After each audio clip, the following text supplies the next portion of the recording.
Graça e paz em nome de Jesus, é isso aí, você está junto conosco no módulo 1 da aula 6 de como estudar a Bíblia. Que bom que você chegou até aqui, que bom que você está se dedicando a poder estudar a verdade da Palavra de Deus. Na última aula nós estivemos falando um pouco sobre recursos literários, é isso aí, recursos literários. É muito importante, além de uma análise morfológica, de você poder estudar um pouquinho da gramática do texto que você vai abordar no seu sermão, é sempre importante você reconhecer também alguns recursos literários. Nós estivemos falando na última aula sobre comparação e contraste, sobre repetição e intercâmbio, sobre gradação e continuação, sobre clímax e ponto decisivo, sobre a particularização e a generalização, sobre a causa e a substância, sobre o instrumento e a explanação, a preparação e a sumarização de um texto, a interrogação, apóstrofe, antítese, provérbio, acróstico, harmonia, a principalidade e a radiação. Todos esses recursos literários foram abordados aí na nossa última aula, e você pode rever essa aula quantas vezes você quiser, porque tudo que trata de literatura, tudo que trata de gramática, nós temos que dedicar, temos que estudar para poder trazer uma boa interpretação de texto, para poder trazer aí realmente o que o texto está querendo dizer. Mas além desses recursos literários, nós temos dentro da língua portuguesa as figuras do texto bíblico. É sempre importante, dentro dessa análise minuciosa de cada texto que você for fazer o estudo da Palavra de Deus, você identificar as figuras do texto bíblico. O estudo das figuras de linguagem do texto bíblico pertencem à retórica, pertencem a essa parte aí do estudo que você pode cada vez mais se aprofundar, cada vez mais se especializar nessa verdade. Apesar de uma importância do estudo desse elemento literário das Escrituras, nós vamos nos ocupar apenas com aquilo que nos interessa diretamente ao texto bíblico e à sua exegese. Falando sobre figuras de linguagem, eu quero começar essa aula de hoje com metáfora. É isso aí. Metáfora é a figura em que se afirma que alguma coisa é o que ela representa ou simboliza, ou com o que se compara. Então a metáfora é uma forma de linguagem, uma figura de linguagem que nós vemos que é muito usual na Palavra de Deus, principalmente pelos evangelistas que escreveram Mateus, Marcos, Lucas e João. Era comum Jesus abordar em seus ensinamentos metáforas. Era comum Jesus ensinar uma verdade através de um exemplo, através de uma representação ou através de um simbolismo. Temos que entender que nem tudo é literal, que muitas coisas são metáforas. Então a metáfora, ela é o emprego de uma palavra em sentido diferente do uso inicial, por analogia ou por semelhança. É tomar uma palavra em sentido figurado por meio de uma comparação implícita, ou seja, a semelhança entre dois objetos ou situação sendo usada quando se quer caracterizar um ou mais propriedades do outro. A metáfora só se distingue por símile, por lhe faltar o elemento de comparação que há neste. Quando Isaías, por exemplo, falando do Messias, diz, porque foi subindo como renovo. Aí então, isso abordado em Isaías 53, verso 8, foi uma símile que na verdade faz uma comparação implícita e apresenta a metáfora ou a figura. Então, nós temos que observar o texto e temos que identificar as verdadeiras metáforas. Eu quero abordar com você algumas metáforas que Jesus falou acerca de si mesmo. Veja comigo, Evangelho de João, capítulo 6, versículo 35.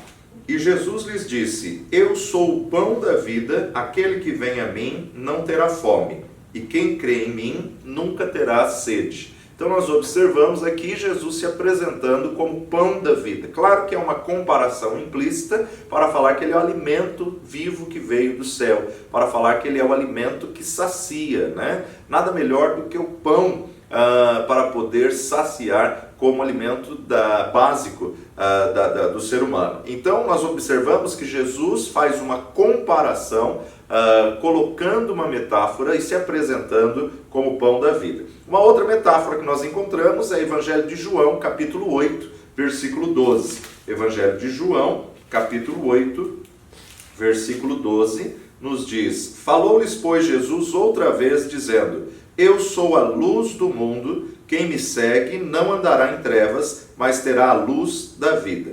Eu sou a luz do mundo. É óbvio que ele é a luz que ilumina todo homem, mas não temos como comparar o nosso Senhor Jesus Cristo com uma lâmpada ou com uma energia. Ele está apenas fazendo uma metáfora para mostrar que ele que vai iluminar, que ele que vai clarear, que ele que vai dar vida. Ele é a luz do mundo e ele é o que clareia. Aonde a luz chega, as trevas se dissipam.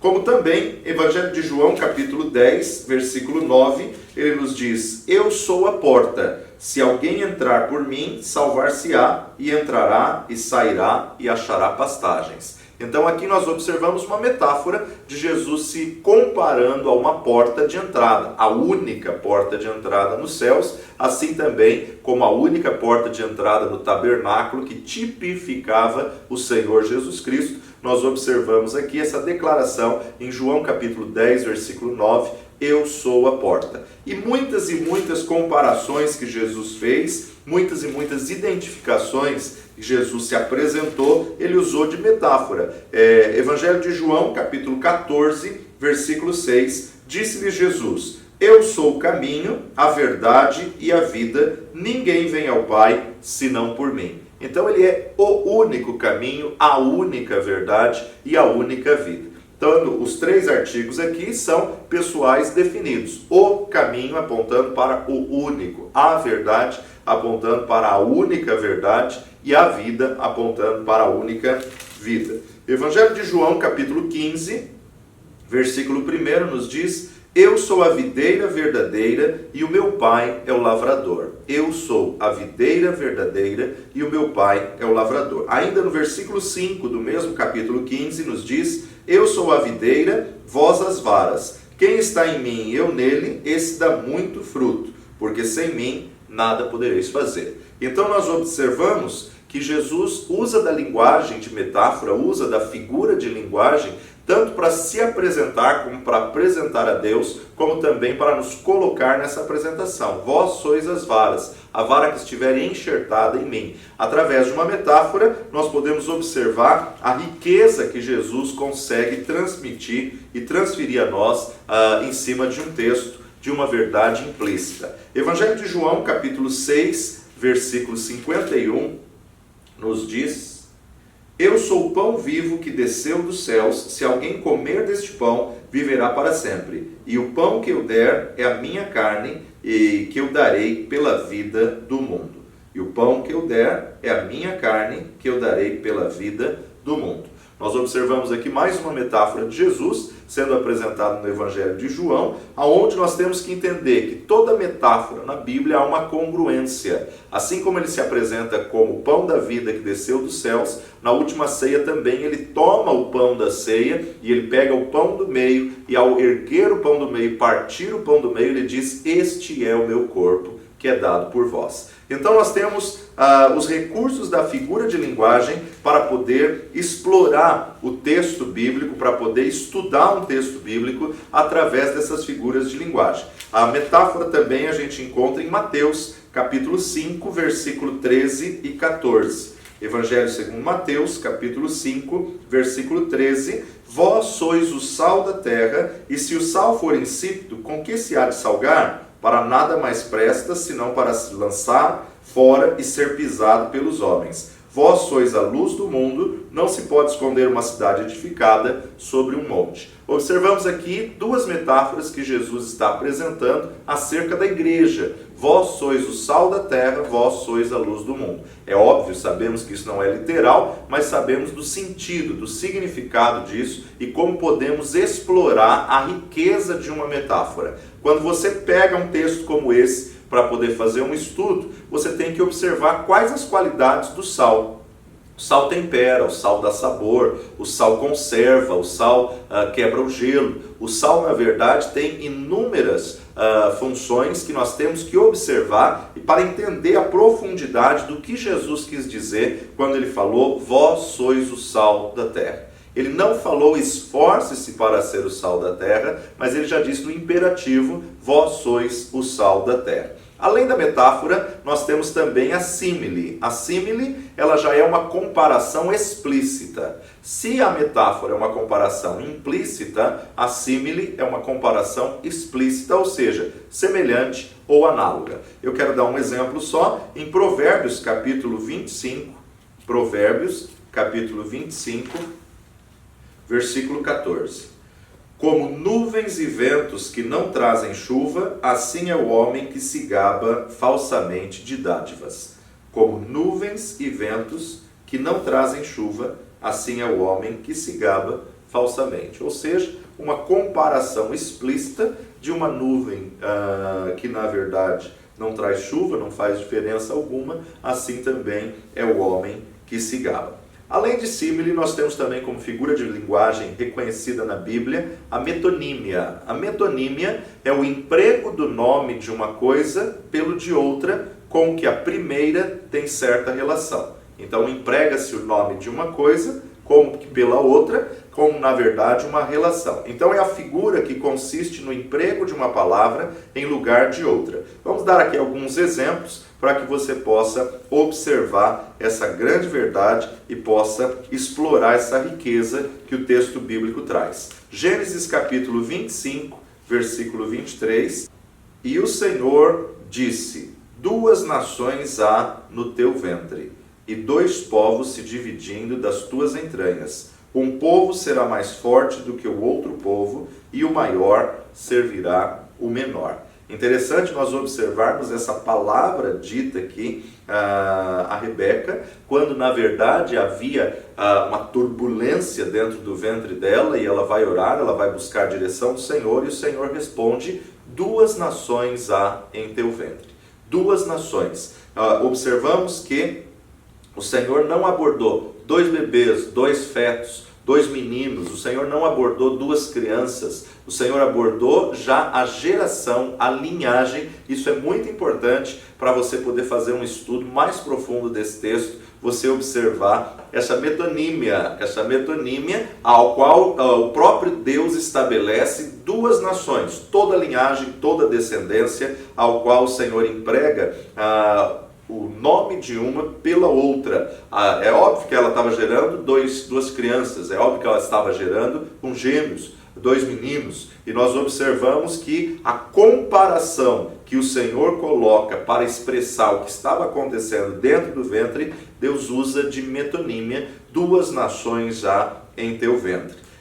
Os progenitores por suas descendências. Então ela estava gerando, mas o Senhor coloca sua descendência. Outro exemplo de metonímia é Lucas capítulo 16, versículo 29. Disse-lhe Abraão: eles têm Moisés e os profetas, ouçam-nos.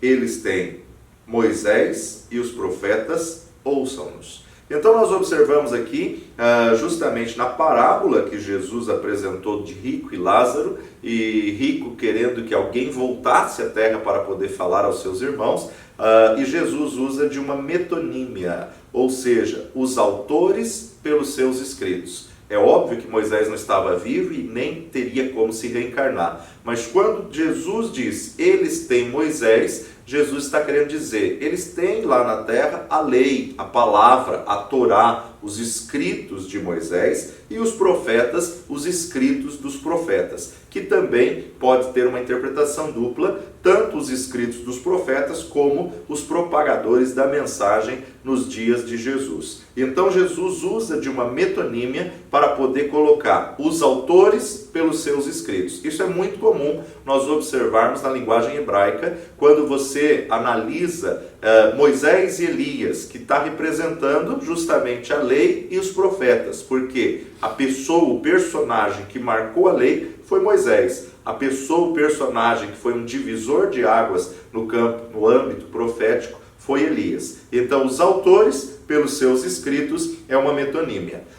Também, um outro exemplo de metonímia é do sujeito pelo atributo ou adjunto. Gênesis capítulo 41, verso 13. Gênesis 41, 13. Como ele nos interpretou, assim mesmo foi feito. A mim me fez tornar ao meu estado, e a ele fez enforcar.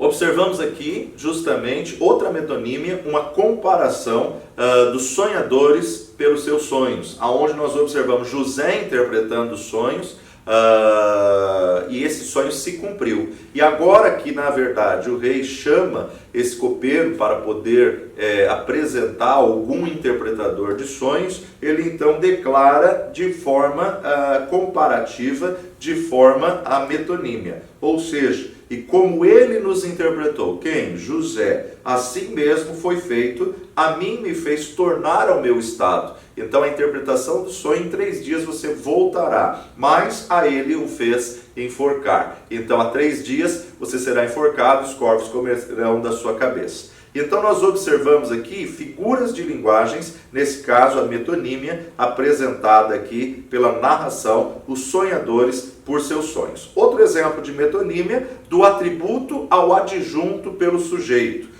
Jó capítulo 32, versículo 7. Jó 32, 7. Dizia eu, falem os dias e as multidões de anos ensine a sabedoria. Falem os dias e as multidões de anos. Claro que o dia não fala, mas o tempo ensina. Então a importância de entendermos que a idade por aqueles que a têm, a multidão de anos ensine a sabedoria. Outra metonímia. Outra figura de linguagem é a sinédoque. A sinédoque é a substituição de uma ideia por outra que lhe é associada. Uma substituição de ideia por outra que lhe é associada. É usada quando se toma a parte pelo todo, ou o plural pelo singular, o gênero pela espécie ou vice-versa. Por exemplo, do gênero pela espécie, do geral pelo particular, nós temos o exemplo de Mateus capítulo 3, versículo 5. Exatamente esse exemplo do geral por particular.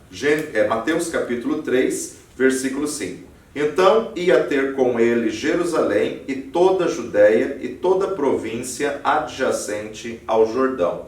Toda a província adjacente ao Jordão. Observamos aqui do gênero pela espécie. Saíam a ter com ele toda a Judéia e toda Jerusalém, toda a circunvizinhança. A importância de entendermos do gênero pela espécie. Outra sinédoque, da espécie pelo gênero, ou seja, do particular pelo geral. Mateus capítulo 6, versículo 11. Evangelho segundo Mateus, capítulo 6, versículo 11. O pão nosso de cada dia dá-nos hoje. Então, pão nosso, coletivo, de cada dia, pessoal, particular, dá-nos hoje, dia específico. Do todo pela parte. Gênesis capítulo 3, versículo 19. Gênesis 3, 19. No suor do teu rosto comerás o teu pão, até que te tornes a terra, porque dela fostes tomado. Porquanto és pó, e em pó te tornarás. És pó, e em pó te tornarás. Ou seja, do todo pela parte. Justamente onde nós observamos o homem foi formado do pó da terra e volta ao pó da terra. Agora, da parte pelo todo, também encontramos em Gênesis, porém capítulo 19, versículo 20. Gênesis 19, verso 20. Eis agora aquela cidade está perto para fugir para lá, e é pequena. Ora, para ali me escaparei, não é pequena? Para que minha alma viva. Ló recebe aí a ordenança de sair da terra, e nós observamos agora o texto justamente da parte pelo todo. Existem muitos exemplos na palavra de Deus que trazem aí sinédoque e outras figuras de linguagem. Mas ficamos até aqui, onde você já tem uma ideia de como identificar a sinédoque. Aqui a gente pode ver a riqueza da palavra de Deus, não somente em recursos literários, como também figuras de linguagem. No caso da hipérbole, hipérbole é o exagero usado para chamar a atenção de um determinado ponto, ou seja, a figura que exagera uma realidade. O evangelista João faz uso desta figura de linguagem quando nós observamos, ele está quase encerrando seu livro, Evangelho de João, capítulo 21, versículo 25. ele usa de uma figura de linguagem de hipérbole. João capítulo 21, versículo 25 nos diz: há, porém, ainda muitas outras coisas que Jesus fez, e se cada uma das quais fosse escrito, cuido que nem ainda o mundo todo poderia conter os livros que se escrevessem. Amém. Essa é a forma como ele encerra o seu evangelho, e é interessante nós observarmos um exagero, né? Claro que, por mais que se narre os feitos de uma pessoa, jamais vai encher a terra com esses livros. Mas o texto nos diz: há ainda muitas outras coisas que Jesus fez, e se cada uma das quais fosse escrita, olha a hipérbole agora, cuido que nem ainda o mundo todo poderia conter os livros. Claro que é um exagero, mas um exagero que mostra uma realidade. Temos que tomar muito cuidado com a hipérbole, porque não é uma mentira, ela é uma figura de linguagem que aponta um exagero para chamar a atenção de que Jesus fez muitos feitos e muitos milagres, e também a palavra de Deus em diversos textos nos diz: e todos que o tocaram eram curados. E nós vemos apenas um exemplo na Bíblia da mulher do fluxo de sangue que tocou nas suas vestes e foi curada. Então há ainda muitos outros feitos que Jesus fez que nós não temos conhecimento, estamos limitados apenas à narrativa dos 4 evangelhos. Mas a hipérbole, ela é a afirmação em que as palavras vão além da realidade literal das coisas. Por exemplo, Números capítulo 13, versículo 33, justamente na declaração dos espias que foram espiar a terra, eles também usam de hipérbole. Também vimos ali gigantes, filhos de Anak, descendentes dos gigantes. Éramos aos nossos olhos como gafanhoto, e assim também éramos aos seus olhos. Então imagina o tamanho de um gafanhoto para um gigante. Era justamente uma posição de hipérbole, um grande exagero para mostrar que os homens ali eram fortes, altos, valentes, eram gigantes na terra, mas não nesse tamanho de proporção de gafanhoto a um gigante. Outros exemplos de hipérbole, nós temos também Deuteronômio capítulo 1, versículo 28.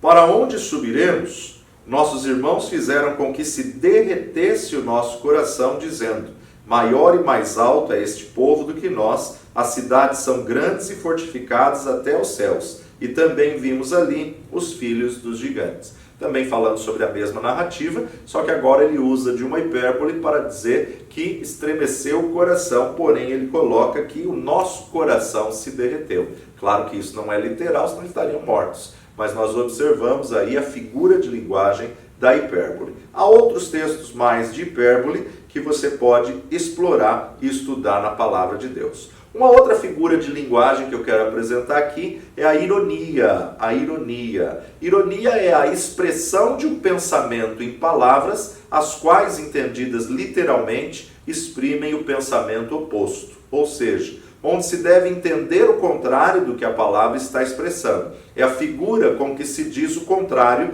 daquilo que se pensa ou está sentindo. Por exemplo, 1 Coríntios capítulo 4, versículo 8. Já estáis fartos, já estáis ricos, sem nós reinais, e prouver a Deus reinasseis, para que também nós reinemos convosco. Então vemos aqui um texto colocado como ironia, a apresentação da ironia querendo, na verdade, demonstrar o inverso da situação. Uma ironia também usada por Deus, nós observamos lá em Gênesis capítulo 3, versículo 22. Gênesis 3, 22.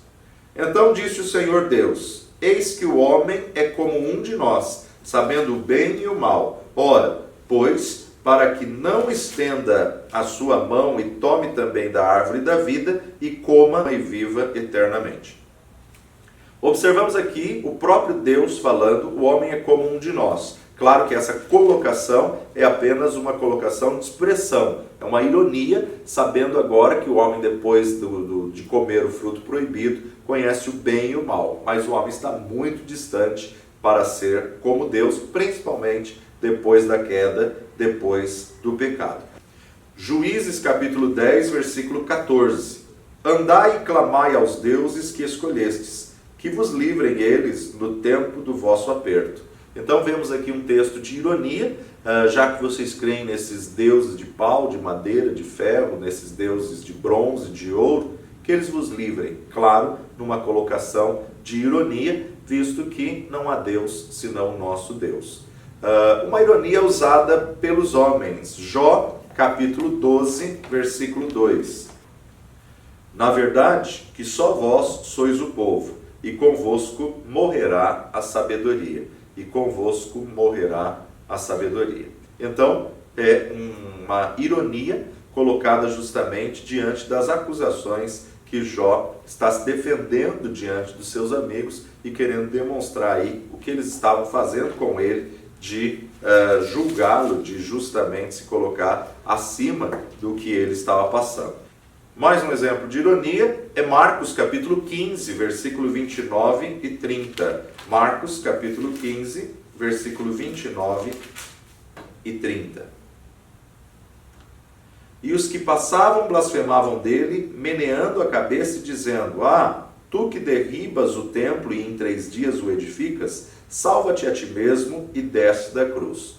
Sabemos aqui que eles estavam afrontando ao Senhor Jesus Cristo na crucificação e agora eles usam dessa ironia com uma palavra que ele tinha dado, que derribarei e edificarei esse templo em 3 dias. Sabemos que o templo que o Senhor estava falando ali é justamente o nosso coração. Então a importância de nós entendermos o que a palavra está querendo dizer e analisarmos ela de uma forma bem completa. Podemos observar também que além da ironia, a palavra de Deus também traz a figura de linguagem de prosopopeia. Prosopopeia é a personificação de coisas ou de seres irracionais. Por exemplo, todos os meus ossos dirão. É claro que o osso não tem como falar, mas nós observamos que o salmista, no Salmo 35, versículo 10, Salmos 35, versículo 10, ele vai usar de prosopopeia. Todos os meus ossos dirão: Senhor, quem é como tu? Pois livras o pobre daquele que é mais forte do que ele, sim, o pobre e o necessitado daquele que os rouba. Então nós observamos aqui o salmista usando de uma figura de linguagem de prosopopeia, personificando o osso como se fosse um ser real, como se fosse, na verdade, aquele que clamava, para justamente apresentar que desde as entranhas do mais profundo, ele clama ao Senhor: quem contigo se assemelha? Podemos observar outros exemplos de prosopopeia em Jó, em Gênesis. Jó capítulo 12, versículo 7, é mais um exemplo de prosopopeia. Mas, pergunta agora às alimárias, e cada uma delas tu ensinará, e às aves dos céus, e elas tu farão saber. Claro que as alimárias do campo e as aves dos céus não tinha como ensinar o homem, mas ele faz uma personificação justamente mostrando coisas ou seres irracionais para poder apresentar uma colocação de linguagem. Outra prosopopeia, e com uma verdade espiritual muito profunda dentro dessa prosopopeia, é quando o próprio Deus vai confrontar Caim por ter matado seu próprio irmão. Gênesis capítulo 4, versículo 10, e disse Deus: que fizeste? A voz do sangue do teu irmão clama a mim desde a terra. Sabemos que sangue não tem voz, mas a colocação que Deus apresenta a Caim é que a morte de uma pessoa inocente, ou um sangue inocente sendo derramado, é apresentado a Deus como um clamor. Então, na colocação literária, nós observamos: a voz do sangue do teu irmão clama a mim. Então, a prosopopeia, ela é o discurso empolgado, expressivo, ela é o discurso veemente, e ela é usada quando se atribui feitos ou ações vivas a objetos ou coisas inanimadas. Quando, em particular, são atribuídas ações humanas a animais, objetos e coisas inanimadas, esta figura passa a se chamar de humanização ou personificação. Existem algumas ocorrências também desse exemplo de prosopopeia em 1 Coríntios, capítulo 15, versículo 55. Primeira carta de Paulo aos Coríntios, capítulo 15, versículo 55. Onde está, ó morte, o teu aguilhão? Onde está, ó inferno, a tua vitória? 1 Pedro, capítulo 4, versículo 8. Mas, sobretudo, tende ardente amor uns para com os outros, porque o amor cobrirá a multidão de pecados. O amor cobrirá a multidão de pecados. E Isaías, capítulo 55, versículo 12, também temos mais um exemplo de prosopopeia. Porque com alegria saireis e em paz sereis guiados. Os montes e os outeiros exclamarão de prazer perante a vossa face, e todas as árvores do campo baterão palmas. Então nós observamos aqui justamente a personificação de coisas ou de seres irracionais, né? Árvores do campo, montes e outeiros, com uma expressão daquilo que na verdade sabemos que são seres inanimados, são irracionais, não teria como fazer isso, mas é uma colocação de linguagem. Você pode aperfeiçoar isso e muito mais com os livros, com os recursos que nós vamos apresentar no final dessa matéria, a indicação de alguns livros, mostrando como você pode explorar mais as figuras de linguagem através de outros autores e outras obras de hermenêutica, que vai te dar um respaldo bem maior para que você possa definir aí cada figura de linguagem. Eu quero ainda apresentar mais algumas figuras de linguagem para a gente encerrar a nossa aula de hoje. Antropomorfismo. Antropomorfismo é a linguagem que atribui a Deus ações e faculdades humanas. Ações e faculdades humanas. Ou mesmo até órgãos e membros do corpo humano que são atribuídos a Deus. Como, por exemplo, fala de Deus em termos apropriados ao homem. A tendência de atribuir à divindade feições. Isso acontece muito como expressões: o Senhor aspirou o suave cheiro, ou por que retraís a tua mão, sim, a tua destra, e conservas em teu seio? Então vamos observar dois exemplos apenas, Salmos capítulo 74, versículo 11. Por que retiras a tua mão, sim, a tua destra? Tira do teu seio e consome-os. Então, um antropomorfismo de fazer uma comparação implícita, se como Deus tivesse essa forma humana, essa ação humana. Gênesis capítulo 6, versículo 6. Então arrependeu-se o Senhor de haver feito o homem sobre a terra e pesou-lhe em seu coração. Claro que a palavra de Deus também diz que Deus não é homem para que minta, nem filho do homem para que se arrependa. Mas o escritor de Gênesis aqui, ele quis expressar que Deus se decepcionou, Deus se frustrou. Agora, o termo no original em hebraico para frustrar, decepcionar e arrepender é o mesmo. Então, há uma comparação implícita de antropomorfismo, porque esse arrependimento, entre aspas, de Deus não é igual ao arrependimento do homem, mas uma linguagem que atribui a Deus ações e faculdades humanas, ou até órgãos e membros do corpo humano sendo atribuídos a Deus. Uma outra figura de linguagem que a palavra de Deus também nos traz é o enigma. O enigma é a enunciação de uma ideia em linguagem difícil de entender, aquilo que dificilmente se compreende, ou seja, algo oculto, uma linguagem subliminar, um mistério ou uma incógnita. Quem gostava muito de usar a linguagem de enigma era o próprio Sansão. Sansão, na verdade, ele tinha por hábito usar enigmas, não só para os amigos, como também para os inimigos. O enigma não é o domínio geral das Escrituras, são apenas alguns pontos. Mas eu quero destacar aqui Juízes capítulo 14, versículo 14. Então lhes disse: do comedor saiu comida, e doçura saiu do forte.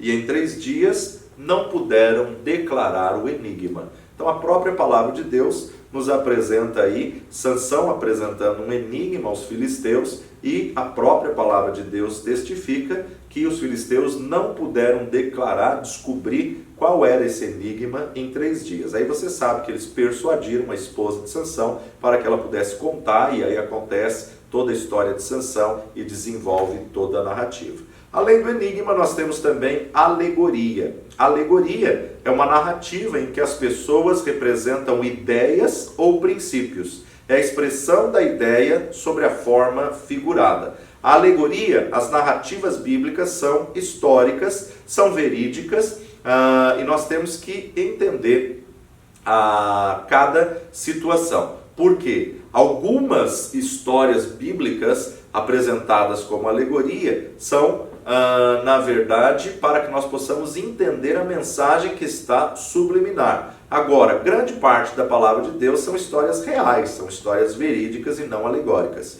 Então nós temos que discernir e identificar exatamente qual é a história, qual é o momento de alegoria da palavra de Deus. É interessante a aplicação alegórica feita por Paulo, quando na verdade Paulo vai fazer a comparação de Agar e a sua descendência e de Sara e a sua descendência. Agar, mãe de Ismael, e Sara, mãe do filho da promessa, Isaque. Gálatas capítulo 4, carta de Paulo aos Gálatas, e Gálatas nós sabemos que era um teólogo erudito, então ele usava de muitas figuras de linguagem, e aqui no capítulo 4, a partir do versículo 21, ele apresenta: Sara e Agar são uma alegoria dos dois concertos. O próprio subtítulo colocado nesse trecho da carta de Paulo já identifica como alegoria. A partir do versículo 21 de Gálatas 4.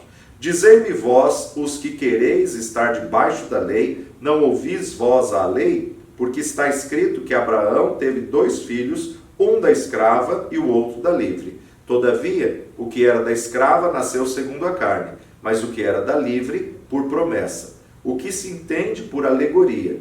Porque estes são os 2 concertos. Um do monte Sinai gerando filhos para a servidão, que é Agar. Ora, esta Agar é Sinai, um monte da Arábia que corresponde a Jerusalém, que agora existe, pois é escrava com seus filhos. Mas a Jerusalém que é de cima é livre, a qual é mãe de todos nós, porque está escrito: Alegra-te, estéril, que não dás à luz, esforça-te e clama, tu que não estás de parto, porque os filhos da solitária são mais do que os da que tem marido.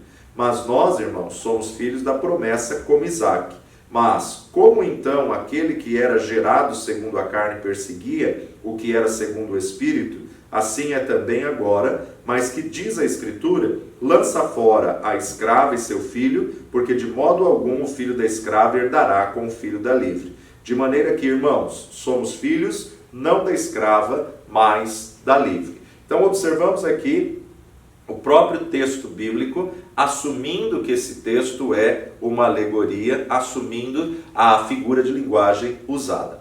Além de alegoria, nós temos também, como outras figuras de linguagem, fábula, que são pequenas narrativas com uma moral, com pessoas, com animais, objetos, uma narração imaginária, ou então tipo. O tipo é a representação de pessoa ou transação futura na esfera espiritual ou religiosa por meio de transações. Pessoas ou coisas do mundo material que tenham com elas certa correlação de analogia ou mesmo de contraste. Nisso, nós podemos observar a riqueza da palavra de Deus. Podemos analisar toda essa riqueza e podemos ver quão grande é a interpretação daquilo que Deus tem a falar conosco. Nós precisamos aprender que cada texto tem uma verdade implícita no texto e nós podemos explorar essa verdade com os usos de linguagem. Podemos explorar essas verdades fazendo uma análise gramatical de interpretação literal do texto.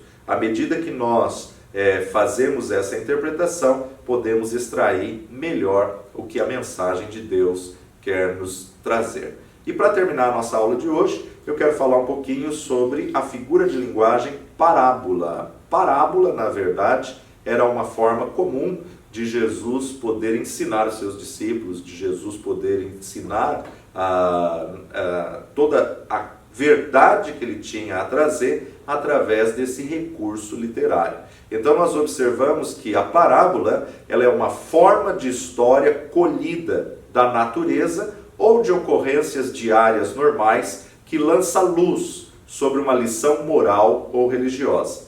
Conhecida no Antigo Testamento, usada também em Israel, o ensino através de parábolas alcançou seu apogeu no ministério terreno de Jesus. Por quê? Porque, na verdade, Jesus veio trazer as verdades do Pai. Então a parábola é a lição moral ou espiritual dada para mostrar uma verdade através de uma história, através de um conto, né? A analogia com a vida comum, a narração alegórica que contém algum preceito moral. Muitas são as parábolas conhecidas de Jesus, mas eu quero analisar com você Lucas capítulo 15, Evangelho segundo Lucas, capítulo 15.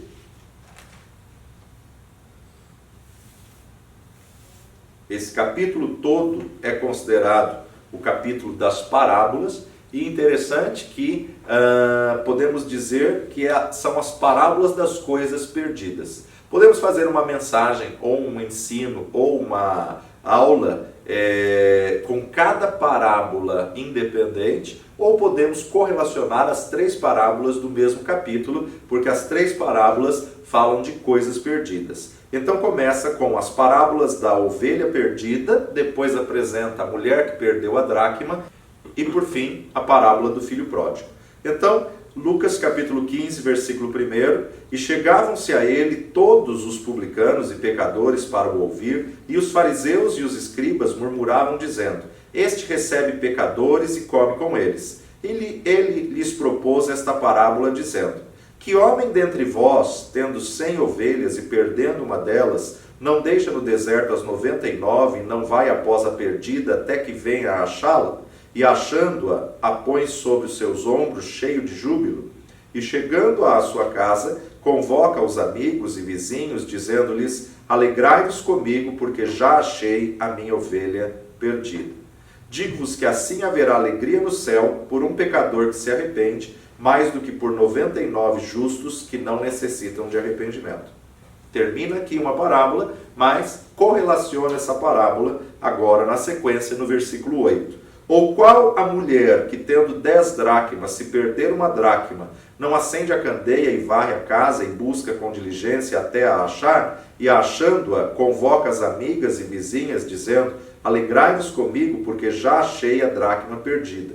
Assim vos digo que há alegria diante dos anjos de Deus por um pecador que se arrepende. Observe que o teor da parábola é o mesmo. Um pastor que tinha 100 ovelhas, uma se perde, ele vai em busca de uma e ele se alegra. Agora, uma mulher que tem 10 dracmas e perde uma. Aqui nós observamos uma condição de ovelha, um animal irracional que, na verdade, o pastor tem que ir atrás. A moeda, a dracma, ela não tem expressão, ela não tem nada, e na verdade essa mulher tem que varrer diligentemente, tem que acender a luz, tem que procurar com diligência para poder encontrar. Mas os dois fazem festas. Interessante que na sequência agora é apresentada a parábola do filho pródigo. O pastor vai buscar a ovelha, a mulher vai procurar a dracma, mas o texto não nos diz que o pai vai procurar o filho, mas o pai aguarda com expectativa o retorno do filho. Lucas capítulo 15, versículo 11, a parábola do filho pródigo. E disse, um certo homem tinha 2 filhos, e o mais moço deles disse ao pai, pai, dá-me a parte da fazenda que me pertence, e ele repartiu por eles a fazenda. E poucos dias depois, o filho mais novo, ajuntando tudo, partiu para uma terra longínqua, e ali desperdiçou a sua fazenda, vivendo dissolutamente. E havendo ele gastado tudo, houve naquela terra uma grande fome, e começou a padecer necessidade. E foi e chegou-se a um dos cidadãos daquela terra, o qual mandou para os seus campos a apacentar porcos. E desejava encher o seu estômago com as bolotas que os porcos comiam, e ninguém lhe dava nada. E caindo em si disse, quantos trabalhadores de meu pai têm abundância de pão, e eu aqui pereço de fome? Levantar-me-ei e irei ter com meu pai, e dir-lhe-ei, pai, pequei contra o céu e perante ti. Já não sou digno de ser chamado teu filho. Faz-me como um dos teus trabalhadores. E levantando-se foi para seu pai, e quando ainda estava longe, viu o seu pai, e se moveu de íntima compaixão, e correndo, lançou-se-lhe ao pescoço e o beijou. E o filho lhe disse, pai, pequei contra o céu e perante ti, e já não sou digno de ser chamado teu filho. Mas o pai disse aos seus servos, trazei depressa a melhor roupa e vestível, e ponde-lhe um anel na mão e sandálias nos pés. E trazei o bezerro cevado e matai-o, e comamos e alegramo-nos. porque este meu filho estava morto e reviveu, tinha se perdido e foi achado. E começaram a alegrar-se. E o seu filho mais velho estava no campo. E quando veio e chegou perto de casa, ouviu a música e as danças. E chamando um dos servos, perguntou o que era aquilo. E ele lhe disse: veio teu irmão e teu pai matou o bezerro cevado, porque o recebeu são e salvo. Mas ele se indignou e não queria entrar, e saindo o pai instava com ele. Mas respondendo ele, disse ao pai: eis que te sirvo há tantos anos sem nunca transgredir o teu mandamento, e nunca me deste um cabrito para alegrar-me com os meus amigos. Vindo, porém, este teu filho, que desperdiçou a tua fazenda com as meretrizes, mataste-lhe o bezerro cevado. E ele lhes disse: filho, tu sempre estás comigo e todas as minhas coisas são tuas. Mas era justo alegrarmos-nos e regozijarmos-nos, porque este teu irmão estava morto e reviveu, tinha se perdido e foi achado. Temos aqui inúmeras riquezas no texto, que eu não quero abordar na matéria, como estudar a Bíblia, mas nós vamos estar abordando no decorrer do curso. Mas o que podemos antecipar? Analisamos, em primeiro lugar, as três são parábolas, são historinhas, contos, são, na verdade, ilustrações que Jesus usou para trazer uma verdade iminente. É óbvio que essas três situações não são fatos e narrativas históricas que Jesus está apresentando, mas sim temos que entender que elas são parábolas. Uma verdade moral que está encoberta, que está implícita no texto. Então, nós observamos aqui que aquele que ficou em casa não entrou para a festa. Esta festa pode ser comparada com a eternidade, com o juízo final. Essa festa, nós sabemos que é justamente a festa que vamos ter nos céus, na glória, com o Pai. E nós observamos que aquele que se afastou, que se desviou, houve um arrependimento genuíno e voltou então para os braços do Pai. Uma lição moral e espiritual que mostra uma tremenda verdade que nós podemos analisar nessas três parábolas. Vale destacar que o pastor foi procurar a ovelha, a mulher foi procurar a dracma, mas o pai aguardou o filho, não saiu em busca, não saiu a procurar o filho, mesmo sabendo que o filho estava escolhendo, tomando uma decisão errada, o pai aguardou, o pai permitiu que o filho errasse e que ele voltasse para casa e, ao retornar, lhe fez uma festa. Então há muitas mensagens implícitas dentro de uma parábola. A linguagem de parábolas é uma linguagem da Bíblia como um todo. Muitos escritores inspirados por Deus usaram desse recurso literário, dessa figura de linguagem de parábola. Nós podemos encontrar as parábolas nos livros do Pentateuco, nos livros históricos como Jó. Podemos encontrar parábolas nos livros sapienciais ou de sabedoria, como Provérbios, Eclesiastes, Cantares de Salomão. Podemos encontrar parábolas nos livros proféticos, Isaías, Jeremias, Ezequiel, Daniel, Oséias, Miqueias, Abacuque, Zacarias e Malaquias, e também no próprio ministério terreno de Jesus, que ele usava muito desse recurso de linguagem de parábolas. Então, em todo o âmbito literário, não há livro mais rico e nem há material mais alegórico em parábolas do que a Bíblia. Nós observamos que a Bíblia tem uma riqueza literária, uma riqueza gramatical em todo o seu texto, em toda a sua narrativa. Onde, por exemplo, nós podemos encontrar parábolas, emblemas, podemos encontrar figuras de linguagem comparáveis àquelas que os grandes profetas da antiguidade, dentre os quais Jesus é o maior de todos eles, empregavam quando discursavam aos da sua época. Sabendo do poder e do fascínio da linguagem pictória, usavam esse recurso para aumentar o efeito de seu ministério oral. Eles são o mais perfeito exemplo de linguagem figurada para mostrar e reforçar as verdades divinas. Para terminarmos, nós temos que entender os propósitos da parábola. O propósito do uso da parábola são dois, em resumo, Particularmente, Jesus usou da parábola nos seus ensinos, pelo menos por duas razões. A primeira delas, ensinar a seus discípulos e a outros ouvintes. Para essas pessoas, o ensino de parábolas lançava luz sobre uma verdade moral que Jesus queria transmitir. Em segundo lugar, o propósito da parábola era também para encobrir a verdade aos não receptivos à revelação de Cristo como Messias enviado por Deus. Então nós observamos que os próprios discípulos perguntaram para Jesus: por que nos fala por parábolas? Por que essa linguagem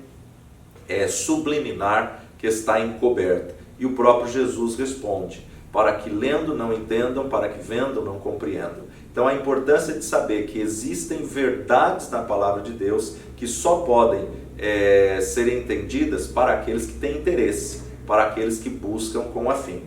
Nesse caso, quando você observa Jesus explicar aos seus discípulos em Mateus capítulo 13, respondendo: a vós é dado conhecer os mistérios dos céus, mas àqueles não é lhes concedido isso. Essa é uma grande verdade que Jesus deixou registrada em Mateus capítulo 13, versículos 10 e 11. E aqui eu quero encerrar nossa aula de hoje. Há muitos mistérios na palavra de Deus que serão revelados somente quando você mergulhar, quando você se interessar em estudar a palavra de Deus. Fique firme, continue nesse propósito de estudar a verdade da palavra de Deus e se capacitar para se apresentar aprovado diante de Deus. Deus te abençoe, até a próxima aula.